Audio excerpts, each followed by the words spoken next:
আসসালামু আলাইকুম রহমতুল্লাহ। প্রিয় শিক্ষার্থী বন্ধুরা, আশা করছি সকলেই ভালো আছেন এবং সুস্থ আছেন। আলিম পরীক্ষা 2024 স্থগিত হয়ে যাওয়া পরীক্ষা নতুন রুটিন প্রকাশ করা হয়েছে। বাংলাদেশ মাদ্রাসা শিক্ষা বোর্ড বন্যার কারণে সিলেট বিভাগের স্থগিতকৃত পরীক্ষাসমূহের সময়সূচি: 15 অক্টোবর রোজ মঙ্গলবার কোরআন মাজিদ, 17 অক্টোবর বৃহস্পতিবার আরবি প্রথম পত্র আরবি সাহিত্য, 20 অক্টোবর রোজ রবিবার বাংলা প্রথম পত্র, 22 অক্টোবর রোজ মঙ্গলবার বাংলা দ্বিতীয় পত্র। তারপরে আপনাদের ব্যবহারিক পরীক্ষার সময়সূচি হচ্ছে সিলেট বিভাগ ব্যতীত অন্য বিভাগে, অর্থাৎ সিলেট বিভাগ ছাড়া 15 অক্টোবর থেকে 20 অক্টোবর পর্যন্ত, এবং সিলেট বিভাগে ব্যবহারিক পরীক্ষার সময়সূচি হচ্ছে 23 অক্টোবর থেকে 27 অক্টোবর পর্যন্ত।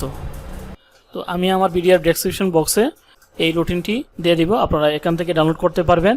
তো এটাই ছিল আজকের মতো ভিডিও, আজকের মতো এখানে শেষ করছি। আল্লাহ হাফেজ, আসসালামু আলাইকুম।